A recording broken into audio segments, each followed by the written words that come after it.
যান্ত্রিক নগরায়ন আর ফাস্টফুডের ব্যস্ত জীবনে যখন ধীরে ধীরে হারিয়ে যাচ্ছে বাঙালির চিরায়ত লোকজ ঐতিহ্য, ঠিক তখনই সেই শেকড়ের স্বাদ আর আবহ ফিরিয়ে আনল গাজীপুরের কোনাবাড়ী থানাধীন Ambag Milestone school and college. গ্রামবাংলার মৈত্রী, সংস্কৃতি আর শীতের ঐতিহ্যবাহী পিঠার ঘ্রাণে বৃহস্পতিবার ২২ জানুয়ারি বিদ্যালয় প্রাঙ্গণ হয়ে উঠেছিল এক প্রাণবন্ত লোকজ মেলার চিত্র।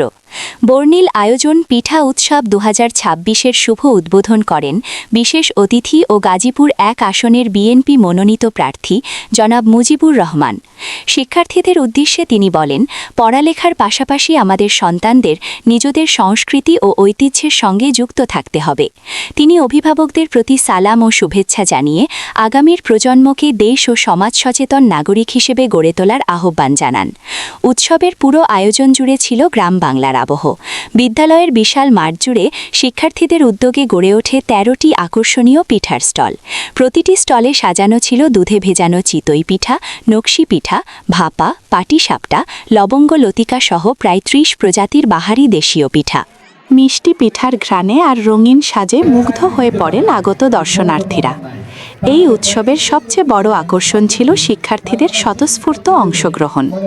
ক্ষুদে উদ্যোক্তাদের নিপুণ হাতে তৈরি পিঠা, স্টল সাজানোর শৈল্পিক ভাবনা আর অতিথি আপ্যায়নের আন্তরিকতা দেখে সবাই প্রশংসায় মুখর হন।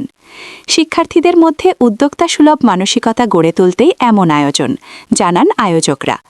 দৈনিক ক্রাইম ডায়েরির গাজীপুর প্রতিনিধি ফারুক হোসেন সরেজমিনে উপস্থিত থেকে জানান, উৎসবের শুরু থেকেই পিঠা বিক্রি ছিল চোখে পড়ার মতো। শিক্ষার্থী ও দর্শনার্থীদের ভিড়ে পুরো মাঠ জুড়ে ছিল উৎসবের আমেজ, যা আয়োজকদের মুখে এনে দেয় তৃপ্তির হাসি। শীতের এই পিঠা উৎসবের রেশ থাকছে সন্ধ্যা পর্যন্ত। আয়োজক কমিটির পক্ষ থেকে জানানো হয়েছে, বিকেল ৩টা থেকে শুরু হবে মনোজ্ঞ সাংস্কৃতিক অনুষ্ঠান।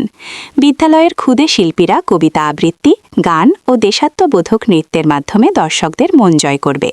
সব মিলিয়ে আমবাগ মাইলস্টোন স্কুল অ্যান্ড কলেজের এই পিঠা উৎসব শুধু একটি আয়োজন নয়, শীতের আমেজে এই প্রাণের মেলা আমবাগ এলাকাকে রূপ দিয়েছে এক উৎসব মুখর আনন্দভূমিতে। মা আমাদের ছেড়ে চলে গেলেও তার আত্মা শান্তি পাবে ইনশাল্লাহ। আমি আপনাদের সকলকে আগামী ১২ তারিখে সদল বলে ভোট কেন্দ্রে যাওয়ার জন্য অনুরোধ করছি। আজকে আমাদের প্রথম আনুষ্ঠানিক প্রচারণা শুরু। আমি যদি নমিনেশন পাই ৪ তারিখ, ৫ তারিখ সকাল ১০টায় ৯টায় কোনাবাড়িতে নামি। এই কোনাবাড়ি দিয়েই আমার শুরু হয়েছিল প্রথম আগমন, নির্বাচনী আগমন বা প্রার্থীর আগমন। আজকেও আমি এই কোনাবাড়ি দিয়েই আমাদের আনুষ্ঠানিক নির্বাচনে প্রচারণা শুরু করলাম। আমি আপনার ডিসপ্লের জন্য, আমাদের সামনে ডিসপ্লের জন্য